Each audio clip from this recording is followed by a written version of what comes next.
সপ্তাহে 3 দিন শুধু গোলাপ জল একবার এইভাবে মাখো, আলাদা করে আর কিচ্ছু মাখার কিন্তু প্রয়োজন পড়বে না।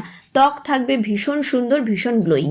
তো দেখো, প্রথমেই এর জন্য কি করবে, একটা পরিষ্কার বাটিতে নিয়ে নিতে হবে গোলাপ জল, আর দিয়ে দিতে হবে অ্যালোভেরা জেল, দিয়ে দেবে একটুখানি কস্তুরি হলুদের গুঁড়ো, আর দিয়ে দেবে একটুখানি নারকেল তেল, দিয়ে সবগুলোকে ভালো করে কিন্তু মিক্সিং করতে হবে।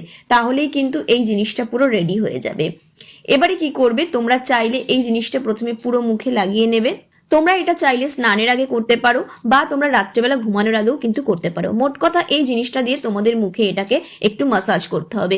লাগিয়ে নিয়ে 2 থেকে 3 মিনিট হালকা হাতে একটুখানি মাসাজ করবে। দেখো, আমরা অনেকেই কিন্তু গোলাপ জল শুধু ব্যবহার করে থাকি, কিন্তু আমি বলবো শুধু গোলাপ জল মুখে লাগানোর থেকেও কিন্তু যদি তোমরা এইভাবে গোলাপ জলকে একবার নিজেদের মুখে লাগাতে পারো, দেখবে ত্বক থাকবে অনেক বেশি গ্লোয়িং, অনেক বেশি ফর্সার। এটা কিন্তু ফেস প্যাকেরও কাজ করবে, আর স্কিনে যদি মেচেতার দাগ থাকে সেটাকেও কিন্তু কমিয়ে দেবে।